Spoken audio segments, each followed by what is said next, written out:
പുതിയ കാലത്ത് BJP അവരുടെ രാഷ്ട്രീയ ചാണക്യനായി കാണുന്നത് ആഭ്യന്തരമന്ത്രി അമിത്ഷായാണ്.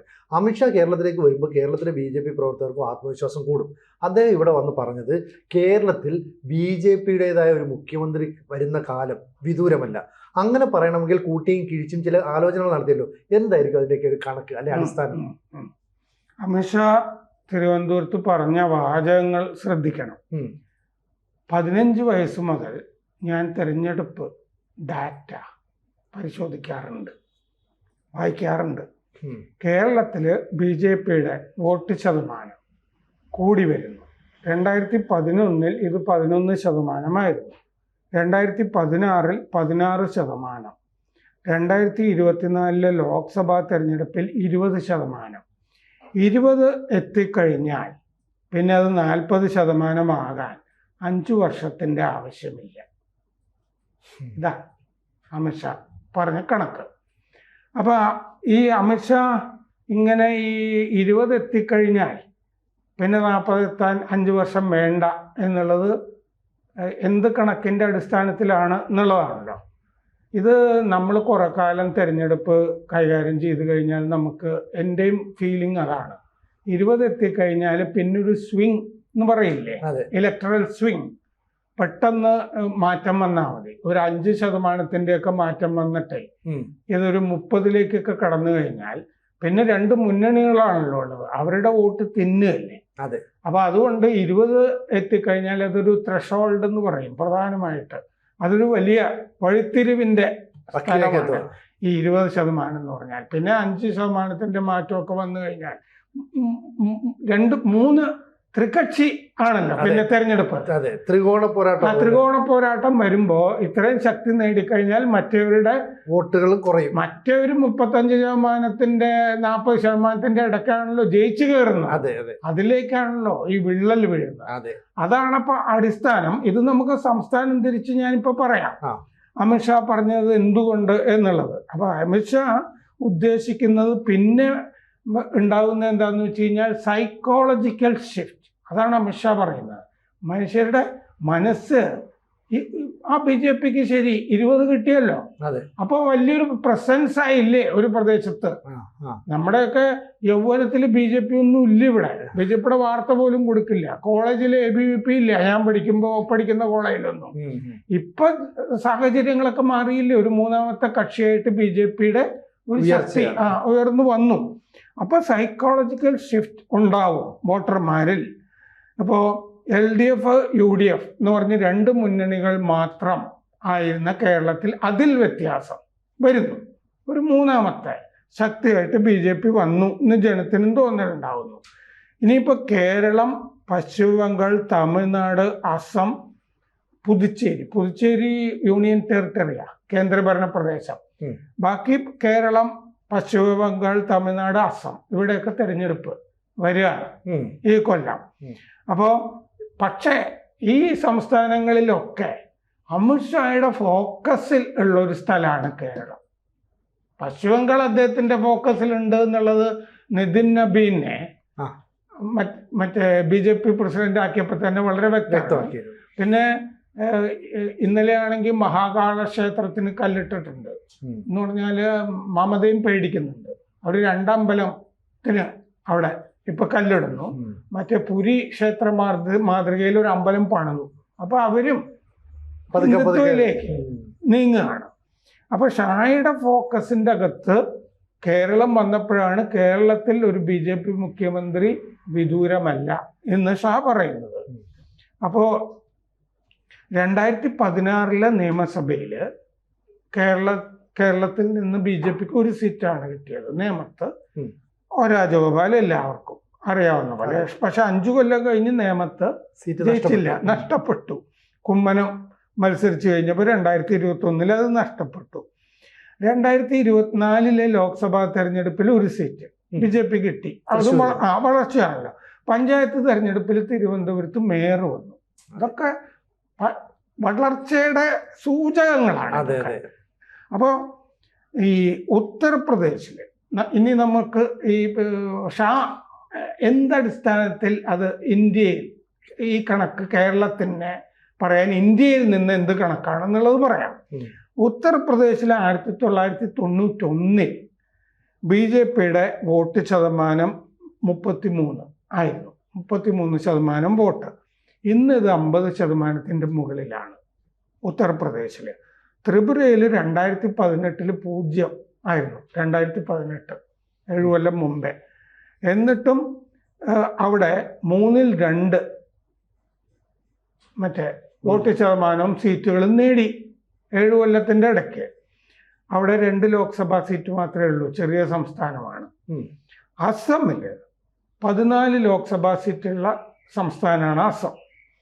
അവിടെ തരുൺ ഗൊഗോയ് കോൺഗ്രസിന്റെ 2001 മുതൽ 2016 വരെ 3 തെരഞ്ഞെടുപ്പ് ജയിച്ചു തുടർച്ചയായിട്ട്.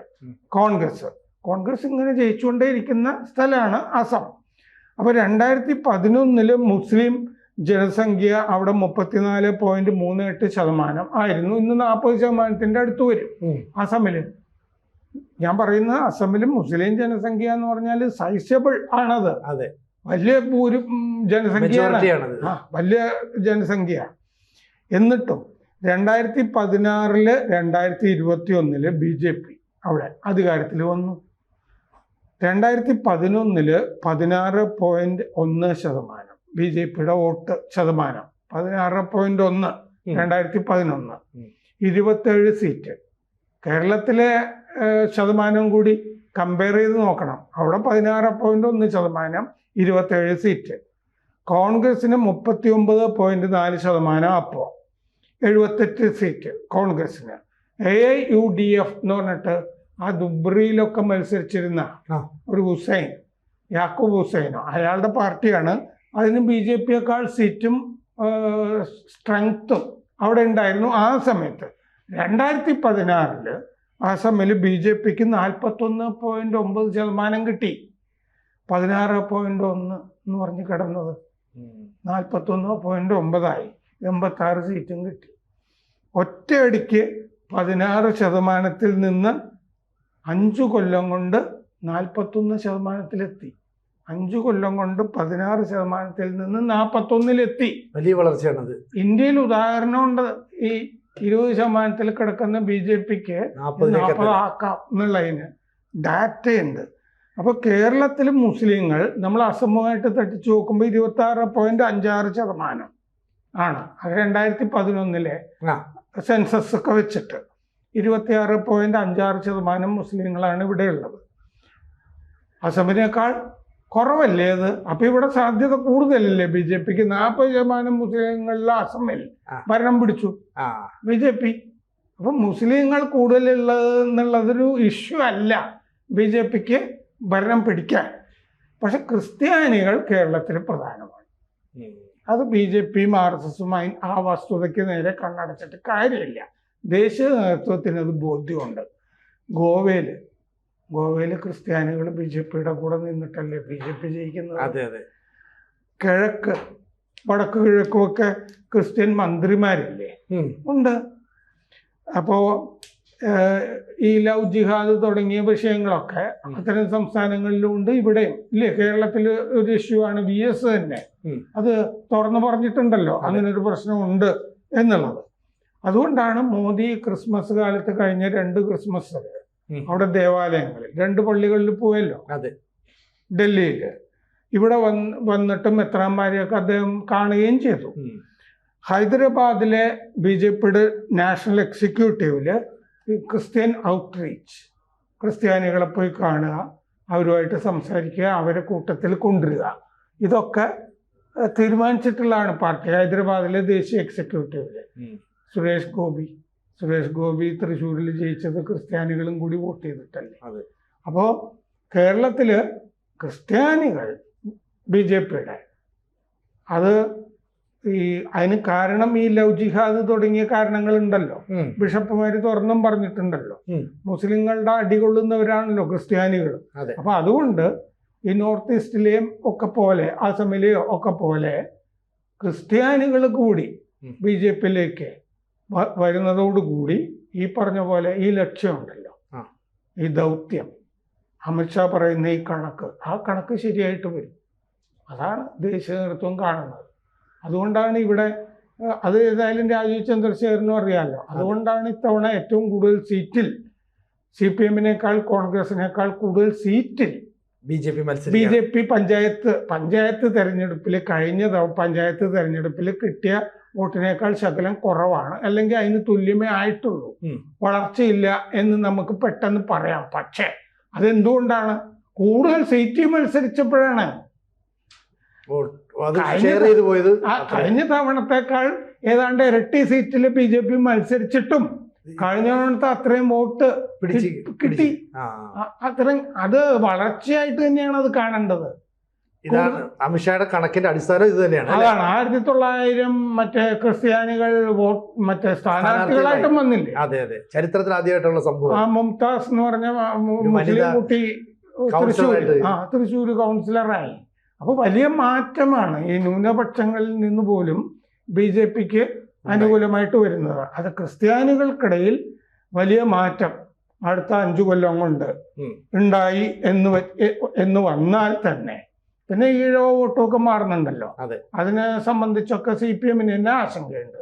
പക്ഷെ ക്രിസ്ത്യാനികൾക്കിടയിൽ ഒരു വലിയ ഷിഫ്റ്റ് ഉണ്ടായാൽ ഈ 20 എന്ന് പറയുന്നത് വിജയത്തിലേക്ക് എത്താനും മുഖ്യമന്ത്രിയിലേക്ക് എത്താനും താമസമില്ല. ഇതാണ് കേരളത്തിൽ ഫോക്കസ് ചെയ്യാനുള്ള അടിസ്ഥാനം. ഇതാണ് അമിത്ഷായുടെ ഡാറ്റയുടെ അടിസ്ഥാനം. അമിത്ഷാ ഒന്നും വെറുതെ പറയുന്ന ആളല്ല. കൂടുതൽ വാർത്തകളും വിശേഷങ്ങളും നിങ്ങളിലേക്ക് എത്താൻ ABC മലയാളം സബ്സ്ക്രൈബ് ചെയ്യുക, ബെൽ ബട്ടണും അമർത്തുക.